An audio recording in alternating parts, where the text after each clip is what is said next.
तो इस बीच ये तस्वीरें निकल कर सामने आ रही हैं 3 मोतीलाल नेहरू मार्ग से, जहां पर पूर्व प्रधानमंत्री डॉक्टर मनमोहन सिंह को श्रद्धा सुमन अर्पित करने के लिए राहुल गांधी पहुंचे हैं। उनके आवास पर, उनके सरकारी आवास पर राहुल गांधी पहुंचे हैं श्रद्धा सुमन अर्पित करने के लिए। कांग्रेस के सभी जो शीर्ष नेतृत्व है वो एक साथ पहुंचा हुआ है। प्रियंका गांधी भी तस्वीरों में जो है नजर आई थी, सोनिया गांधी तस्वीरों में नजर आई थी। तो राहुल गांधी श्रद्धा सुमन अर्पित करने के लिए पहुंचे हैं। पूर्व प्रधानमंत्री मनमोहन सिंह को नमन करते हुए, उन्हें श्रद्धा सुमन अर्पित करते हुए राहुल गांधी पुष्प चक्र उन्होंने अर्पित किया, भेंट किया। और ये तस्वीरें जो है निकलकर सामने आ रही हैं 3 मोतीलाल नेहरू मार्ग से, जहां पर पार्थिव देह रखा गया है पूर्व प्रधानमंत्री मनमोहन सिंह का। उनके सरकारी आवास पर उनका पार्थिव देह, उनका पार्थिव शरीर रखा गया है और अंतिम दर्शन के लिए पार्थिव शरीर को रखा गया है। और प्रधानमंत्री नरेंद्र मोदी भी अब से कुछ देर पहले जो है पार्थिव शरीर का दर्शन करने के लिए, अंतिम प्रणाम करने के लिए पहुंचे थे। गृह मंत्री अमित शाह भी पहुंचे थे, उन्होंने भी श्रद्धांजलि अर्पित की, नमन किया, शीश झुकाया पूर्व प्रधानमंत्री के सामने। तो ये तस्वीरें हैं 3 मोतीलाल नेहरू मार्ग स्थित पूर्व प्रधानमंत्री मनमोहन सिंह के सरकारी आवास से।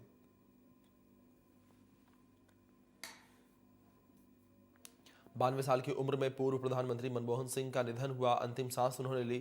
कल देर शाम पूर्व प्रधानमंत्री मनमोहन सिंह बेहोश हुए थे, उनकी हालत खराब हुई थी, तबीयत खराब हुई थी, जिसके बाद उन्हें एम्स के इमरजेंसी वार्ड में शिफ्ट किया गया, एडमिट करवाया गया, जहां पर डॉक्टरों की देखरेख में उनका इलाज शुरू हुआ। और इलाज के दौरान उन्होंने दम तोड़ दिया, उनका निधन हो गया।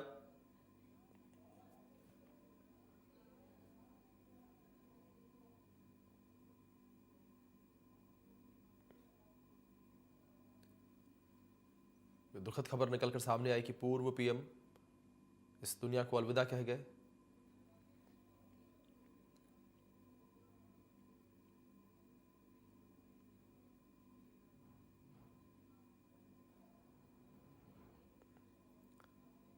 तो लगातार लोगों के पहुंचने का सिलसिला जारी है।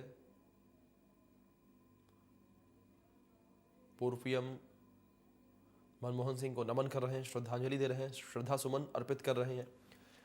2 बार का उनका बतौर प्रधानमंत्री कार्यकाल रहा। 2004 से 2009 में वो पहली बार प्रधानमंत्री बने, 2004 में, और 2009 तक उनका पूरा कार्यकाल रहा।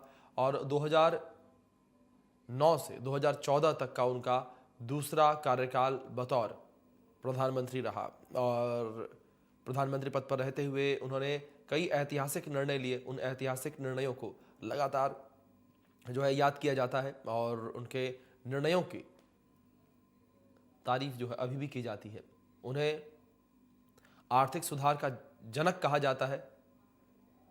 भारत ने जो आर्थिक सुधार देखा, जो आर्थिक तेजी भारत ने देखी उनके वित्त मंत्री रहते हुए साल 1991 में, उसके लिए उन्हें आर्थिक सुधार का जनक कहा जाता है। बतौर वित्त मंत्री भी उन्होंने कई ऐसे ऐतिहासिक फैसले लिए जिन फैसलों के माध्यम से भारत ने नई आयामों को छुआ। भारत की जो अर्थव्यवस्था है उसने नए आयामों को छुआ और भारत भी सशक्त होता हुआ नजर आया। वैश्विक बाजार में भारतीय अर्थव्यवस्था का नज़र जो है वो देखने को मिली। वैश्विक बाजार में भारतीय अर्थव्यवस्था को रखने का काम जो है वो भी पूर्व पीएम मनमोहन सिंह ने किया। भारत में जो वैश्विक निवेश है उसको बढ़ावा देने का काम भी डॉक्टर मनमोहन सिंह के द्वारा किया गया। मनमोहन सिंह की जो नीतियां हैं, उन नीतियों के माध्यम से ही जो वैश्विक निवेश है वो भारत में बढ़ना शुरू हुआ था 90 के दशक में, और वैश्विक निवेशों की बढ़ोतरी भारत में देखने को मिली। इसी कड़ी में बतौर प्रधानमंत्री भी उन्होंने कई अहम फैसले लिए और जो उनके फैसले थे उन फैसलों को आज भी याद किया जाता है। चाहे वो रोजगार गारंटी का फैसला हो, जिसके माध्यम से दूर दराज के गांव में स्थित जो मजदूर है, जो गरीब परिवार के लोग हैं, जो पिछड़े प्रजाति के लोग हैं, उन तक भी मनरेगा के माध्यम से रोजगार पहुंचा। मनरेगा से लोगों को जोड़ा गया, मनरेगा के माध्यम से लोगों को रोजगार दिया गया। दूसरी तस्वीर चल रही है जब प्रधानमंत्री नरेंद्र मोदी पहुंचे थे, उन्होंने नमन किया था, यहाँ पर शीश झुकाया था पूर्व प्रधानमंत्री के आगे, परिवार से मुलाकात की थी, परिवार से मुलाकात करके उनका ढांढस बढ़ाया।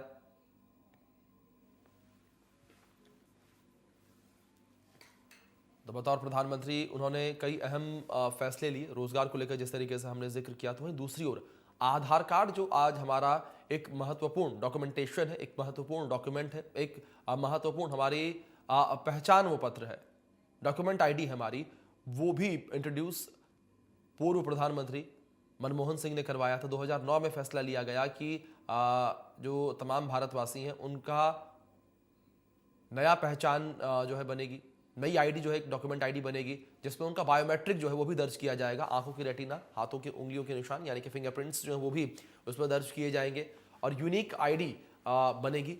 और तब जाकर आधार बनना शुरू हुआ। और आज आधार किस तरीके से उपयोगी साबित होता है हमारे लिए, जिस तरीके से आधार कार्ड का एक अहम योगदान हमारे जीवन में है, चाहे हमारा बैंकिंग कार्य हो या किसी भी अन्य सेक्टर से जुड़ा हुआ कार्य हो, हर जगह पर आधार की उपयोगिता किस तरीके से है वो देखा जा सकता है। तो इस तरीके से दूरगामी सोच के वो नेता थे, दूरगामी सोच के वो व्यक्ति थे। एक अर्थशास्त्री के रूप में भी उन्हें देखा जाता है। जो उनका अर्थशास्त्र को लेकर ज्ञान था, उसकी मुरीद ना केवल भारतीय लोग रहे बल्कि पूरी दुनिया रही।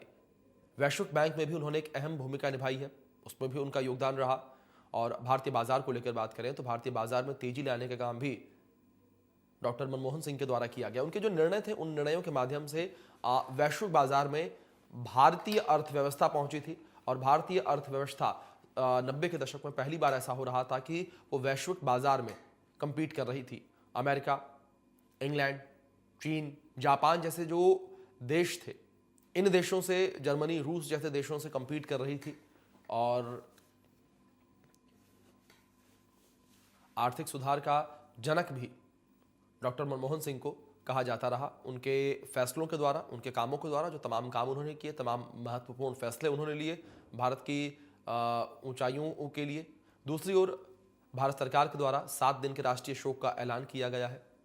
पूर्व प्रधानमंत्री के निधन को लेकर भारतीय सरकार ने ऐलान किया है कि 7 दिन का शोक जो है वो रहेगा और पूरे राजकीय सम्मान के साथ अंतिम संस्कार पूर्व प्रधानमंत्री मनमोहन सिंह का किया जाएगा। डॉक्टर मनमोहन सिंह का अंतिम संस्कार कल किया जाएगा। जो खबर सामने आ रही है उसके अनुसार उनकी बेटी का इंतजार फिलहाल किया जा रहा है, जो कि अमेरिका में रहती हैं। और खबर फिलहाल ये है कि उनकी बेटी अमेरिका से भारत के लिए चल चुकी है, रवाना हो चुकी है और आज देर शाम तक शायद वो भारत पहुंच सकती हैं और कल डॉक्टर मनमोहन सिंह जी का अंतिम संस्कार किया जाएगा। फिलहाल इंतजार उनकी बेटी का। तो दूसरी ओर भारत सरकार के द्वारा भी 7 दिन के राष्ट्रीय शोक का ऐलान किया गया है। भारत सरकार ने तमाम अपने जो कार्यक्रम है वो अगले 7 दिन के रद्द कर दिए हैं। दूसरी ओर कांग्रेस पार्टी के द्वारा भी तमाम कार्यक्रमों को रद्द कर दिया गया है। साथ ही साथ जो राष्ट्रीय ध्वज है वो भी तमाम प्रतिष्ठित बिल्डिंगों से आधा झुका हुआ है सम्मान में।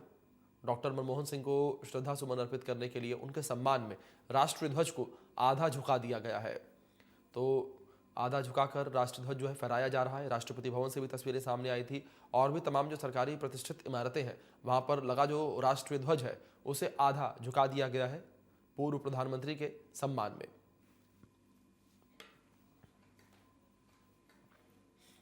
तो राजस्थान से भी वो राज्यसभा के सांसद रहे हैं। जिस तरीके से राज्यसभा से उन्होंने रिटायरमेंट लिया, राज्यसभा को उन्होंने अलविदा कहा, तो उस वक्त वो राजस्थान से ही राज्यसभा सांसद चुने गए थे। राजस्थान से ही वो सांसद जो है चुने गए थे और पहली बार वो साल 1991 में असम से राज्यसभा सांसद चुनकर सदन भेजे गए थे। ऊपरी सदन वो भेजे गए। उसके बाद उन्हें वित्त मंत्री जो है बनाया गया। वित्त मंत्री के तौर पर उन्होंने काम किया भारत के, और वित्त मंत्री के तौर पर रहकर उन्होंने जो काम किया, जो फैसले उन्होंने लिए, जो सरकार को एक नई दिशा उन्होंने दिखाई, भारत की अर्थव्यवस्था को नई दिशा दिखाई, नया आयाम दिखाया, वो जो पल रहा, वो जो समय रहा, वो यादगार रहा हमेशा के लिए।